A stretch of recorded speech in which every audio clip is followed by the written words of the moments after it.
या देवी सर्वभूतेषु शक्तिरूपेण संस्थिता नमस्तस्यै नमस्तस्यै नमस्तस्यै नमो नमः। नमस्कार दोस्तों, स्वागत है आपका अपने चैनल हिंदू पर टीवी पर।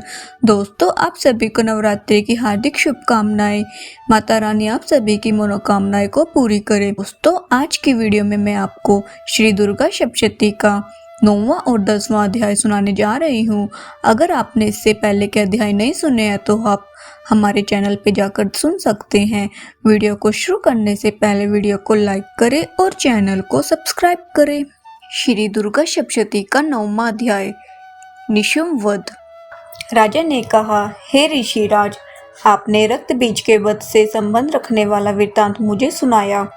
अब मैं रक्त बीज के मरने के पश्चात क्रोध में भरे हुए शुम्भ व निशुम्भ ने जो कर्म किया है वह सुनाता हूँ। महर्षि मेधा ने कहा, रक्त बीज के मारे जाने पर शुम्भ और निशुम्भ को बड़ा क्रोध आया। अपनी बहुत बड़ी सेना का इस प्रकार सर्वनाश होते देखकर निशुम्भ देवी पर आक्रमण करने के लिए दौड़ा। उसके साथ बहुत से बड़े बड़े असुर देवी को मारने के वास्ते दौड़े। महापराक्रमी शुम्भ अपनी सेना सहित चंडिका को मारने के लिए बढ़ा। फिर शुम्भ और निशुम्भ का देवी से घोर युद्ध होने लगा और वह दोनों असुर इस प्रकार देवी पर बाण फेंकने लगे जैसे मेघों से वर्षा हो रही हो। उन दोनों के चलाए हुए बाणों को देवी ने अपने बाणों से काट डाला और अपने शस्त्रों की वर्षा से उन दोनों दैत्यों को चोट पहुंचाई। निशुम्भ ने तीक्ष्ण तलवार और चमकती हुई ढाल लेकर देवी के सींग पर आक्रमण किया। अपने वाहन को चोट पहुंची देखकर देवी ने अपने शुपर नामक बाण से निशुम्भ की तलवार व ढाल दोनों को ही काट डाला। तलवार और ढाल कट जाने पर निशुम्भ ने देवी पर शक्ति से प्रहार किया। देवी ने अपने चक्र से उसके 2 टुकड़े कर दिए। फिर क्या था, दैत्य मारे क्रोध के जल भुन गया और उसने देवी को मारने के लिए उसकी ओर शूल फेंका, किंतु देवी ने अपने मुक्के से उसको चूर चूर कर डाला। फिर उसने देवी पर गदा से प्रहार किया। देवी ने त्रिशूल से गदा को भस्म कर डाला। इसके पश्चात वह फरसा हाथ में लेकर देवी की ओर लपका। देवी ने अपने तीखे बाणों से उसे धरती पर सुला दिया। अपने पराक्रमी भाई निशुम्भ के इस प्रकार मरने पर शुम्भ क्रोध में भरकर देवी को मारने के लिए दौड़ा। वह रथ में बैठा हुआ उत्तम आयुधों से सुशोभित अपनी 8 बड़ी बड़ी भुजाओं से सारे आकाश को ढके हुए था। शुम्भ को आता देखकर देवी ने अपना शंख बजाया और धनुष की टंकोर का भी अत्यंत दुस्सह शब्द किया। साथ ही अपने घंटे के शब्द से, जो कि संपूर्ण दैत्य सेना के तेज को नष्ट करने वाला था, संपूर्ण दिशाओं में व्याप्त कर दिया। फिर आकाश में उछलकर काली ने अपने दांतों तथा हाथों को पृथ्वी पर पटका। उसके ऐसा करने से ऐसा शब्द हुआ जिससे कि उससे पहले के सारे शब्द शांत हो गए। इसके पश्चात शिवदूती ने असुरों के लिए भय उत्पन्न करने वाला अट्टहास किया, जिसे सुनकर दैत्य थर्रा उठे और शुम्भ को बड़ा क्रोध हुआ। फिर अंबिका ने उसे, अरे दुष्ट, खड़ा रहे कहा तो आकाश से सभी देवता जय हो बोल उठे। शुम्भ ने वहां जाकर ज्वालाओं से युक्त एक अत्यंत भयंकर शक्ति छोड़ी, जिसे आता देखकर देवी ने अपने मोहलका नामक शक्ति से काट डाला। राजन, फिर शुम्भ के सिंहनाद से तीनों लोक व्याप्त हो गए और उसकी प्रतिध्वनि से ऐसा घोर शब्द हुआ जिसने इससे पहले के सब शब्दों को जीत लिया। शुम्भ के छोड़े बाणों को देवी ने और देवी के छोड़े बाणों को शुम्भ ने अपने बाणों से काट सैकड़ों और हजारों टुकड़ों में परिवर्तित कर दिया। इसके पश्चात जब चंडिका ने क्रोध में भर शुम्भ को त्रिशूल से मारा तो वह मूर्छित होकर पृथ्वी पर गिर पड़ा।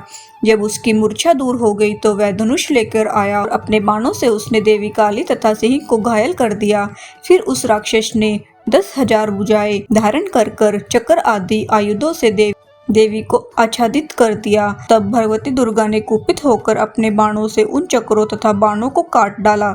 यह देखकर निशुम्भ हाथ में गदा लेकर चंडिका को मारने के लिए दौड़ा। उसके आते ही देवी ने तीक्ष्ण धार वाले खड्ग से उसकी गदा को काट डाला। उसने फिर त्रिशूल हाथ में ले लिया। देवताओं को दुखी करने वाले निशुम्भ त्रिशूल हाथ में लिए हुए आता देखकर चंडिका ने अपने शूल से उसकी छाती पर प्रहार किया और उसकी छाती को चीर डाला। शूल विदीर्ण हो जाने पर उसकी छाती में से एक उस जैसा ही महापराक्रमी दैत्य ठहर जा कहता हुआ निकला। उसको देखकर देवी ने बड़े जोर से ठहाका लगाया। भी वह निकलने भी न पाया था किंतु उसका सिर अपनी तलवार से काट डाला। सिर के कटने के साथ ही वह पृथ्वी पर गिर पड़ा। उसके बाद दहाड़ दहाड़ कर असुरों का भक्षण करने लगा और काली शिवदूती भी राक्षसों का रक्त पीने लगी। कुमारी की शक्ति से कितने ही महादैत्य नष्ट हो गए। ब्रह्मा जी के कमंडल के जल से कितने ही असुर समाप्त हो गए।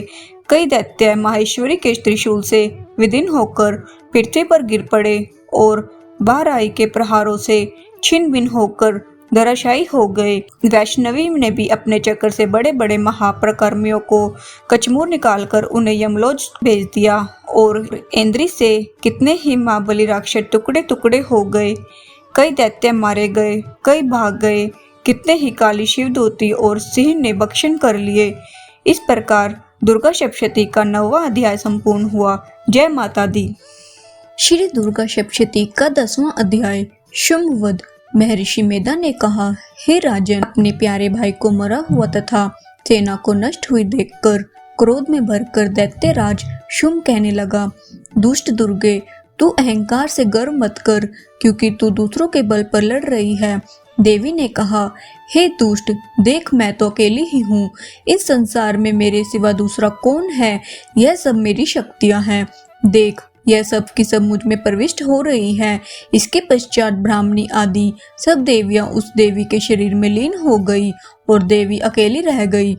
तब देवी ने कहा, मैं अपनी ऐश्वर्य शक्ति से अनेक रूपों में यहाँ उपस्थित हुई हूँ।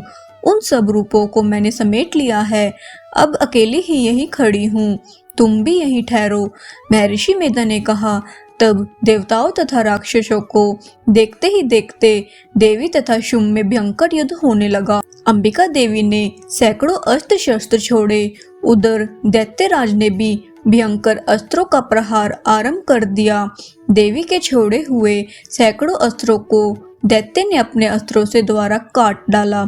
इसी प्रकार शुंभ ने भी जो अस्त्र छोड़े उनको देवी ने अपने भयंकर हुंकार के द्वारा ही काट डाला। दैत्यों ने जब सैकड़ों बाण छोड़कर देवी को ढक दिया तो क्रोध में भरकर देवी ने अपने बाणों से उसका धनुष नष्ट कर डाला।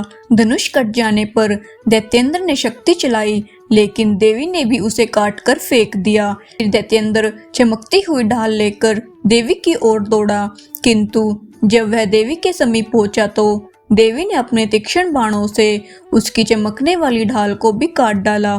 फिर दैत्येंद्र का घोड़ा मर गया, रथ टूट गया, सारथी मारा गया। तब वह भयंकर मुद्र लेकर देवी पर आक्रमण करने के लिए चला, किंतु देवी ने अपने तीक्ष्ण बाणों से उसके मुद्र को भी काट डाला। इस पर दैत्येंद्र ने क्रोध में भरकर देवी की छाती में बड़े जोर से एक मुक्का मारा। दैत्य ने जब देवी को मुक्का मारा तो देवी ने भी उसकी छाती में जोर से एक थप्पड़ मारा। थप्पड़ खाकर पहले तो दैत्य पृथ्वी पर गिर पड़ा, किंतु तुरंत ही वह उठ खड़ा हुआ। फिर वह देवी को पकड़कर आकाश की ओर उछला और वहां जाकर दोनों में युद्ध होने लगा। वह युद्ध ऋषियों और देवताओं को आश्चर्य में डालने वाला था। देवी आकाश में दैत्य के साथ बहुत देर तक युद्ध करती रही। फिर देवी ने उसे आकाश में घुमाकर पृथ्वी पर गिरा दिया। दुष्ट आत्मा दैत्य पुनः उठकर देवी को मारने के लिए दौड़ा। तब उसको अपनी ओर आता हुआ देखकर देवी ने भी उसकी छाती विदीर्ण करके उसको पृथ्वी पर पटक दिया। देवी के त्रिशूल से घायल होने पर उस दैत्य के प्राण पखेरु उड़ गए और उसके मरने पर समुद्र, द्वीप, पर्वत तथा पृथ्वी सब कांपने लगे। उसके बाद दुष्ट आत्मा के मरने से संपूर्ण जगत प्रसन्न व स्वस्थ हो गया तथा आकाश निर्मल हो गया। पहले जो उत्पात सूचक मेघ तथा उल्कापात होते थे वह सब शांत हो गए। उसके मारे जाने पर नदियां अपने ठीक मार्ग से बहने लगी।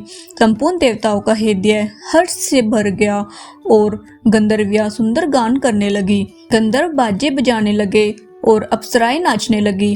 पवित्र वायु बहने लगी। सूर्य की कांति स्वच्छ हो गई। यक्षशालाओं की बुझी हुई अग्नि अपने आप प्रज्वलित हो उठी और चारों दिशाओं में शांति फैल गई।